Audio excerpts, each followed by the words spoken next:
안녕하세요. 안성시 시민참여위원회 경제분과위원 김문환입니다. 제가 개인적으로 안성의 역사에 관련해서 세 가지 주제를 가지고 연구를 하고 있습니다. 그 첫 번째가 과거 그렇게 번창했던 상업적인 중심지였던 안성이 그렇게 짧은 시간 안에 몰락한 이유와 또 그 이유를 통해서 과연 우리 안성의 미래 발전 방향을 어떻게 해야 되는지에 대한 개인적인 연구를 하고 있고요. 두 번째로는 안성맞춤의 어원에 대해서입니다. 사실 안성맞춤의 뜻은 다 알고 계시죠. 근데 이 어원이 정확히 어떻게 되어 있는지 그거에 대해서 제 개인적으로 궁금한 사항들을 정리해서 지금 연구를 하고 있습니다. 사실 이 두 번째 같은 경우에는 제가 개인적으로 하기에는 좀 너무 힘들고 어려운 부분이 좀 있으나 그래도 조금 조금 새롭게 어떤 그 자료가 나올 때마다 상당히 재밌고 또 제가 개인적으로 주장했던 어떤 그 이론이 맞아 들어갈 때 그런 어떤 상당히 좀 기쁨을 느끼고요. 더 좀 시간을 가지고 연구해 보도록 하겠습니다. 그리고 이제 세 번째는 저 양성과 원곡에 있는 현재 그 3.1 운동 기념관으로 되어 있는데 그게 원래 이제 4.1 그 항쟁 기념관이거든요. 안성의 시민의 입장에서 바라보는 그런 항쟁의 역사적인 재해석이 좀 필요하지 않나라는 생각으로 그 연구를 하고 있는데 이 연구를 하면서도 사실 개인적으로 그 자료를 모으면서 너무 재미나고 뭐 심지어는 양성의 그 이완용이 그 역사적인 인물이죠. 이완용이 누님이 살았다는 내용부터 해가지고 그게 4.1 항쟁과도 좀 스토리가 연결됩니다. 이런 재미난 일들이 있는데 제가 그 개인적으로 지금 자료를 모으고 연구를 하고 있습니다. 자, 그 첫 번째 그 안성의 불행한 역사와 우리의 미래. 사실 이 영상은 제가 그 6월 1일 그 지방선거 이전에 올리고 싶었습니다. 그 이유는 당시 젊은 우리 후배들 안성의 그 정치를 하겠다고 나선 후배들을 비롯한 정치인들에게 사실 우리 안성에 이런 어떤 불행한 역사가 있었고 앞으로 또 이 역사를 통해서 우리가 어떻게 발전해 나가야 되는지를 사실 제가 개인적으로 연구한 내용을 좀 알려드리고 싶었습니다. 왜냐하면 결국 그 정치를 하시고자 하시는 분들은 안성을 발전시키겠다고 나서신 분들이기 때문에 그분들이 이런 그 저의 연구 자료를 좀 본다면 조금이나마 좀 도움이 되지 않을까 싶어서 이 영상을 제가 6월 1일 전에 올리려고 했으나 저 개인적인 좀 어려움도 있고 그래서 이제야 좀 이 영상을 올립니다.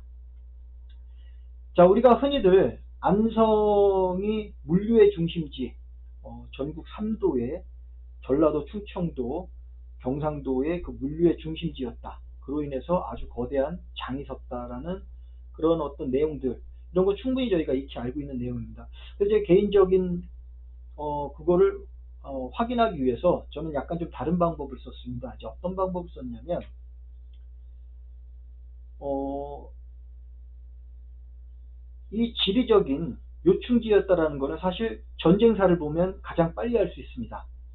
왜 이 전투라는 거는 어, 상대방의 어떤 그 전략적 요충지, 경제적 요충지 또는 지리적 교통적 요충지를 치고 나가는 거거든요.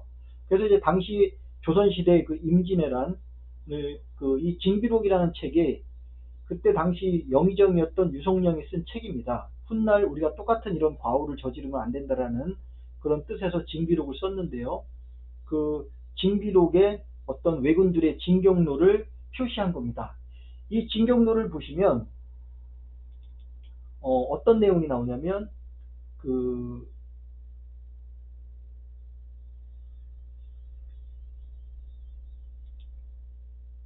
그리고 이 징비록이라는 책은 사실 책은 그 우리나라에 그 두 종류가 나와 있습니다. 이제 어떤 종류냐면 6.25 전쟁 때 백선엽 장군이 또 3부작으로 쓴 징비록이 있거든요. 그거 참고하시고요. 여기 보시면은 청주 위에 죽산이 나옵니다. 그리고 두 번째 청주를 통해서 올라가는 데가 여기가 이제 보시면은 이 지도가 이렇게 안성이 있거든요. 결국은 왜군이 빠르게 당시 왜군이 그 기세를 잡은 상태에서 한양을 빨리 치고 갈 때 지나왔던 자리가 안성과 죽산이었다라는 거고요. 그리고 이제 두 번째로 요게 이제 선조실록에 나온 그 일본군의 북상 경로입니다. 이 북상 경로를 보면 여기도 마찬가지로 죽산과 안성이 나옵니다. 이렇게요. 이렇듯 기본적으로 우리가 알고 있는 내용, 여기가 안성이 군사적으로, 이제 경제적으로, 지리적으로 요충지였다라는 것은 맞는 것 같습니다. 그리고 그를 통해서 실질적으로 우리 그 안성이 삼도에 물류가 자연스럽게 모일 수 있었던 여건이 형성된 것도 맞는 것 같아요. 왜냐하면 여기 보시면 한양 쪽과 이렇게 이쪽은 다 평지입니다. 장원 쪽, 이천 쪽, 그 다음에 평택 이쪽도 다 평지고요. 자연스럽게 물류가 모일 수 있는 그런 지역이었다는 것도 맞습니다. 그러니까 결국은 이게 어떤 지리적인 특성을 활용해서 물적, 인적 교류의 장이 열리고 그 장을 통해서 경제적 발전을 이루었다. 이거는 확실한 것 같습니다. 근데 이제 이 내용을 우리가 이제 확인을 했고, 근데 과연 우리가 이렇게 짧은 시간 안에 그렇게 전국 3대 장이었을 정도로, 사실 조선시대 3대 장이었다는 것은 지금 상상이 안 될 정도로 사실 큰 장입니다. 근데 그게 그렇게 짧은 수십 년 동안의 짧은 기간에 그렇게 빨리 몰락할 수 있었나? 이게 제가 개인적으로 되게 의구심이 들었던 내용이었는데요. 그 첫 번째가 일반적으로 기사화되어 있고 많이들 알고 있는 내용인데 그 첫 번째가 경부철도의 개통이다라는 얘기들을 하십니다. 이것도 어느 정도 일리 있는 얘기입니다.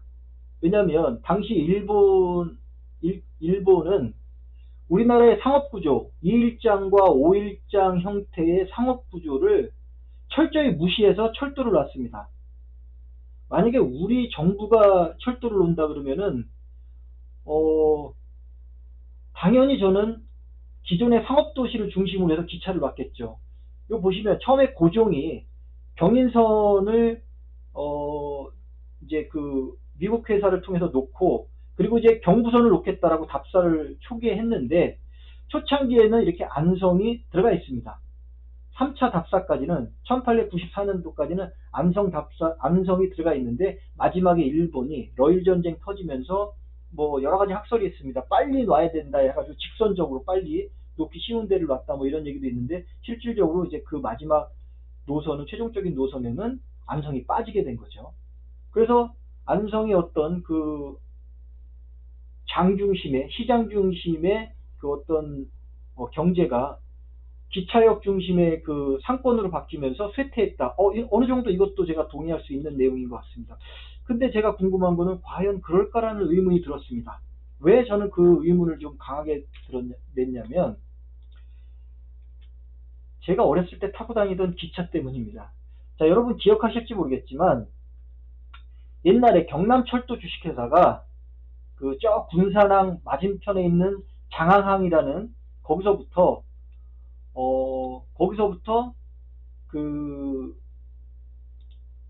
그 장호원까지, 여기가 그 장호원까지 안성 천안을 거쳐서 요 장항항까지 기차를 놨습니다.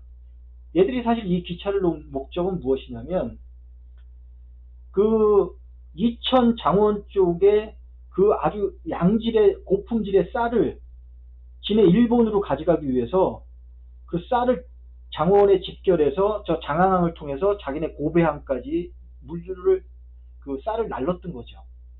자, 어쨌든 이 경남철도는 그런 목적으로 생겼다고 치면 이 철도가 천안에서는 경부철도와 만납니다. 경부선과. 자, 그러면 물론 철길이 좀 비껴나갔지만 그래도 실질적으로 안성역이라는 이쪽 그 지금 그 저 아양주공 있는 거기가 이제 그게 역자리였는데 그쪽으로 철길도 났었는데 우리가 이렇게 짧은 기간에 안성이 몰락했다? 그거에 대해서 제가 조금 의구심이 좀 들었던 거죠. 그 여러 가지 논문과 그런 기사들을 찾아보던 중에 이제 인천일보의 이런 그 내용을 하나 제가 보게 되는데요. 여기에 보면은 이제 어떤 그 내용이 나오냐면, 경부철도 중심의 유통구조 개편으로 안성이 침체의 늪에 빠졌다 라는 그 오부작으로 얘네들이 이 기사를 낸 겁니다. 근데 이것도 어느 정도 동의하는 부분이죠. 그리고 두 번째로 이제 어떤 또 기사가 실리냐면, 이거 제가 좀 동의할 수 없습니다. 그 논문이나 이런 걸 내용을 보면, 여기 보면 이제 들불처럼 일어난 만세 항쟁 이제 얘기 나는데, 이제 이게 어떤 추론이냐면, 경부철도가 1904년에 생기면서 안성의 시장 경제가 무너졌기 때문에 3월 19년도 1919년도 3월 1일 날 양성 원국에서 만세 항쟁이 일어났다라는 이런 내용입니다. 근데 이제 저는 이걸 뭐 동의할 수 없고, 그거는 이제 왜냐면 아까 제가 4.1 항쟁을 같이 연구하는 사람의 입장으로서는 그 약간 완전히 좀 다른 문제거든요.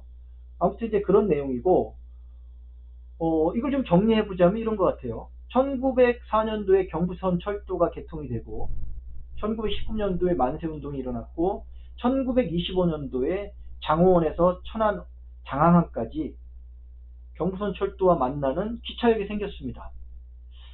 자, 그러면은 철도역만의 문제였다? 의구심이 드는 거죠. 아니, 지금 당장 우리가 경부선과 연결되는 철도가 있다 그러면은 그 철도 활용하면 되죠. 그러던 차에, 그런 고민을 수개월 동안 하던 차에 저에게 상당히 좀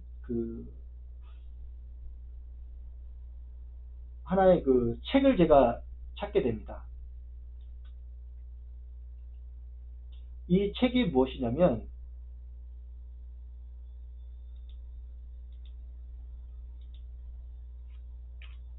안성기략이라는 책입니다. 이 안성기략이라는 책은 뭐냐면, 정말 안성으로서는 안성의 조선왕조실록 같은 책입니다. 유일하게 빗대어 얘기하자면, 제가 한 2천여 권의 책을 갖고 있는데, 그 중에 정말 제가 손가락 안에 꼽힐 정도로 귀하게 생각하는 책 중에 하나입니다. 이 안성기략이라는 책은 뭐냐면, 당시 동아일보 안성지국장이었던 김태형 선생에게 당시 군수인 안성군수 혼종국 군수가, 안성에 관보가 있어야 되겠다, 안성을 소개하고 이렇게 알리는 관보가 있어야 되겠다라고 해서 당신이 좀 이거를 만들어줄 수 있겠냐라는 부탁을 해서, 그 당시 김태형 청년이 이 관보를 몇 달에 거쳐서 만드는 책입니다. 참고로 이 책은 현재 양성의 3.1운동 기념관에 이렇게 이제 기증이 되어 있습니다. 이거를 안상정 교수님께서 이거를 이제 번역을 했거든요. 편역을 하셨는데, 그분이 가지고 있던 그 책을, 이 안성기략이라는 원본을 이제 거기다 기증을 하셨고요. 본인은 이 안성기략이라는 이 책을 편역을 하신 겁니다. 아무튼 이 책을 제가 보면서 약간 좀 충격을 받았습니다. 그리고 하나의 실마리를 찾습니다. 그 홍종국 군수가 어떤 내용을 썼냐면, 여기에 처음에 이제 소개를 하면서, 안성의 역사는 이것으로 거의 모든 그 전모를 알 수 있게 될 것이다라는 내용을 쓰셨고요. 이 내용을 제가 보면서 이런 내용을 제가 찾게 됩니다. 요 인정이라는, 제 8장에 있는 인정이라는 내용이 이게 뭐냐면, 당시 안성, 여기에는, 이 책에는 뭐 문화, 경제, 역사, 뭐 교류, 심지어 일본인이 몇 명 있고, 일본인이 당시 한 350명 정도 있었어요. 그리고 이제 조선인이 한 6만 5, 6천 명 정도 있고, 뭐 프랑스인도 있고, 막 이런 아주 세세한 내용, 세금을 얼마 냈고, 니양면에는 몇 명이 살았고, 죽산면에 몇 명 있고, 뭐 이런 내용들까지 해서 아주 세세하게 거기다 이제 기록되어 있는데, 그 중에 인정이라는 내용이 있는데, 이거는 뭐냐면 그때 안성 사람들이 어떤 성향의 사람이다라는 게 여기에 나타난 겁니다. 여기에 저자의 평을 보면 어떻게 되냐면, 겉보기에 화려하고 실속 없고 경박하다라고 해놨습니다. 그 김태형 선생이. 제가 깜짝 놀랐습니다. 생각을 해보십시오. 지금 현재 김보라 시장이 관보를 만드는데 안성 사람들이 경박하다 이런 내용 실을 수 있을까요? 근데 또 바꿔 얘기하면 도대체 얼마나 경박하길래 이런 내용이 실릴까? 그리고 더 충격적인 거는 여러분 그 개벽이라는 그 잡지 아시죠? 뭐 빼앗긴 들에도 봄은 오는가, 진달래꽃 이런 걸 써서 뭐 폐간되고 발간되고를 수도 없이 반복했던 그 개벽 잡지 1924년도 5월에 안성 사람들에 대한 기사가 실립니다. 거기에 뭐라고 나오냐면 일단은 안성은 제2의 개성이다 이렇게 나옵니다. 상업에 능하다고 나오고요. 근데 여기 어떤 것이 나오냐면 자만심이 강하고 경제적인 능력이 있으나 외부인을 가까이 하지 않는다 이렇게 나옵니다. 외부인을 가까이 않는데요. 그리고 어떻게 나왔냐면 어쨌든 다른 지역이나 다른 곳 사람들과는 판이하게 다르다. 이게 개벽에 나온 안성 사람들을 소개하는 내용입니다. 자, 더 정말 충격적인 게 뭔지 아십니까? 자, 여기 보면은 외촌에 있는 사람들의 인정은 순박하나 여기에 외촌은 제가 볼 때 저 양성, 미양, 일죽 이쪽일 것 같아요. 근데 읍내 인정은 경박하답니다. 경박하다고 또 나왔어요. 그리고 어떻게 나왔냐면 교활하답니다. 안성 사람들은. 그리고 시기심이 강하고 허영심이 있대요. 와, 이게 안성의 관보, 안성을 소개하는데 이런 내용을 실을 수 있을까요? 지금 이게 상상이 안 되죠. 그리고 안성 읍내, 저 부촌에 있는 부호자들은 동북촌. 제가 생각하는 이 동북촌은 저 숭인동 쪽이 아닌가 싶습니다. 제 추측으로는. 그럼 저 숭인동이 이렇게 건물이 하나도 없다고 생각하면 저 안성 장터가 훤히 내려다 보입니다. 거기가 높거든요. 동북촌의 은거에서 마름은 그 관리자입니다. 자기 그 어떤 지배인 같은 거죠. 마름이나 소장문인들의 문안 인사만 받고 그리고 주판만 튕기는 매서운 모습이랍니다. 자, 그럼 정리해보자면 당시 안성의 외촌에 있던 사람들은 순박했지만 읍내에 있던 사람들은 경박하고 또 교활하다는 겁니다. 그리고 외부인들을 꺼려했다.